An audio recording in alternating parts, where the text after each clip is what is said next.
Hi guys, I'm here with just a quick crochet tutorial for you today. This one is for keychains. Anything that can eliminate a step of sewing for me is fantastic. Now I'm not saying like this is my original idea because I'm sure there's other people out there that have done it. I just haven't seen a tutorial for it, so I wanted to put it out there and show you guys how I do this. Now for this method, there's two things. You do need to know how to do the magic ring, and another thing you want to make sure is that you're using, it'll work the best with this kind of keychain, the lobster clasp keychain. You can use it with just like the key rings, but you're not going to want to crochet directly onto the ring because I don't think you'll like really be able to get the ring onto like your backpack or your purse or wherever you're putting the keychain. If you have the key ring and then like you attach a D-ring to the bottom of it, that might work, or like a D-ring to the end of like a little chain, that could work for you too. But yeah, I've just been using, I have a jumbo pack of these lobster clasps, so this is what I've been using.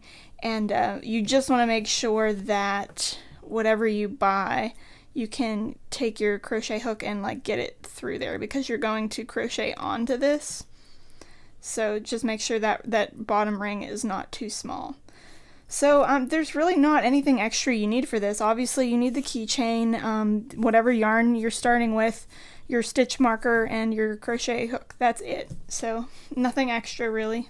So the first thing you're going to want to do is take the end of your starting yarn and you're going to string it through the ring on your keychain. Get it on there and get it a couple inches down.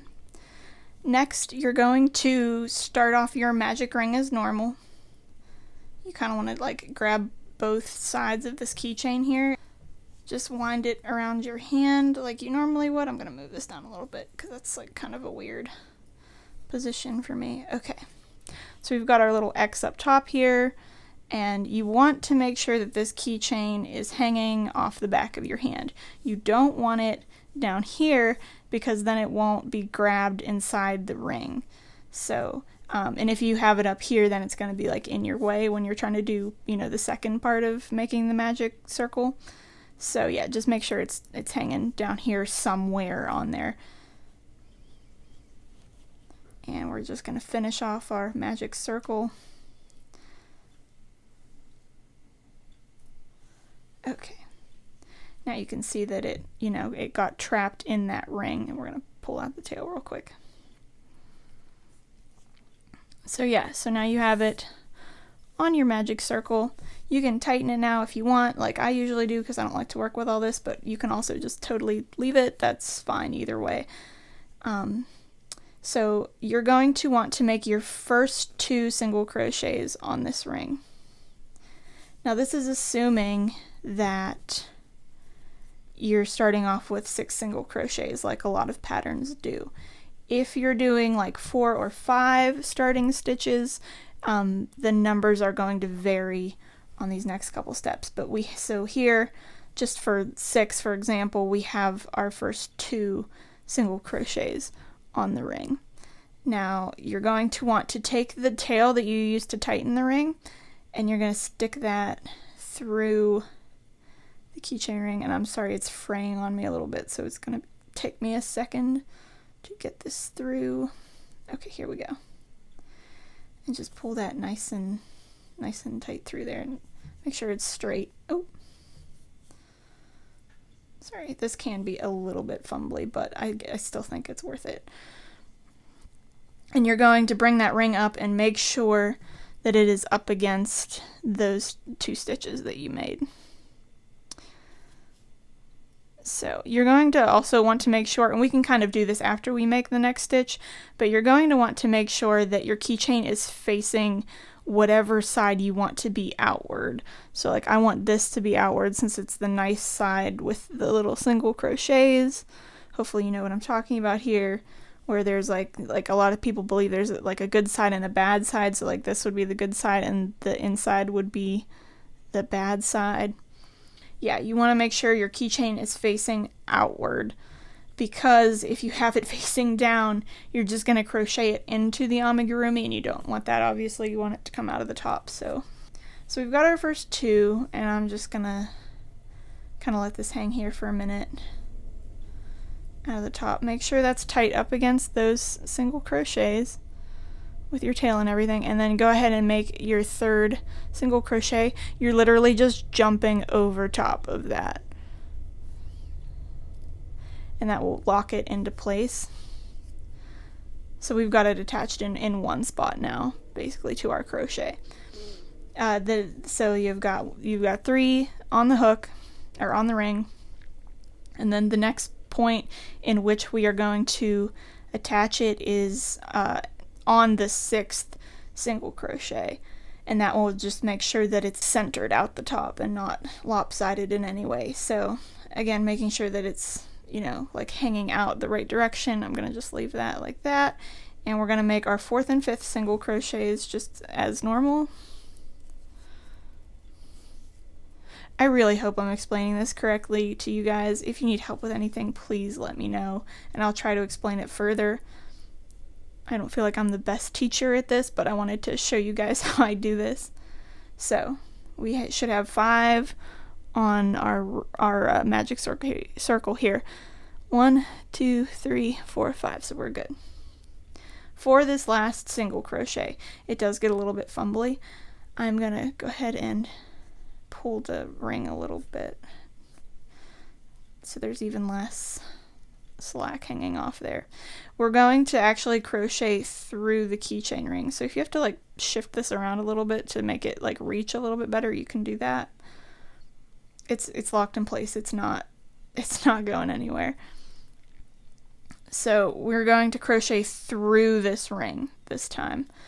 So what you're going to want to do is kind of like rotate it a little bit, go through that ring, yarn over and pull up a loop, and then yarn over again and pull through both loops on the hook. And that will, you can see it's, so here's where our 3rd single crochet is, and here's where our 6th single crochet is, and it's on there now. And like this looks a little odd and like kind of funky right now. I know it doesn't really look like a circle, but it gets better after you do the 2nd row. Like it'll look a whole lot nicer. So let's go ahead and tighten up the tail there. And this is what that first row kind of looks like. Unfinished, it's not attached, but that's pretty much all you have to do to get the keychain on there. I'm just going to do the 2nd row so you guys can see. You're going to reach the whole way over here and get into the first single crochet, and I'm sorry, I have to kind of use my nails for this because I crochet very tightly and it's very hard for me to get into that first single crochet sometimes. I'm just a very tense person in general, and it makes my stitches really tight. And also I'm using like a pretty small hook, so anyway, that's the first 2. We're going to do a 2nd row of 12 single crochets, just as an example. Obviously you want to follow your pattern, whatever your pattern says to do for the 2nd row. Been having a lot of those little slip-ups.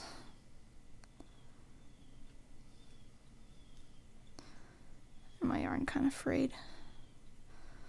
Just not having a good crochet day. Like, this is not the kind of day I want to be doing a tutorial, I think.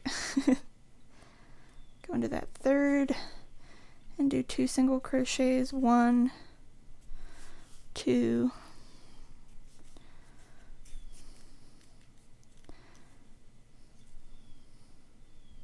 I don't have a picture or I don't have a finished project with me that has a keychain ring on it, but I did make like a little whale keychain with this method, and I'll try to like throw a picture up in the video so you guys can see like what a finished project would look like with this ring. And 1 and a 2. So as you can see, like, we've got more of a ring now, and that's pretty centered in the middle. And like, yeah, it can slide like this, but it's really not. It is on there. As you can see, it's not going anywhere because it's crocheted on. And yeah, so that's how I do my keychains now. If you like this video, give it a thumbs up, maybe consider subscribing, share it with your crochet friends so they can do this as well. Thank you so much for watching, guys. We'll catch you next time. Bye!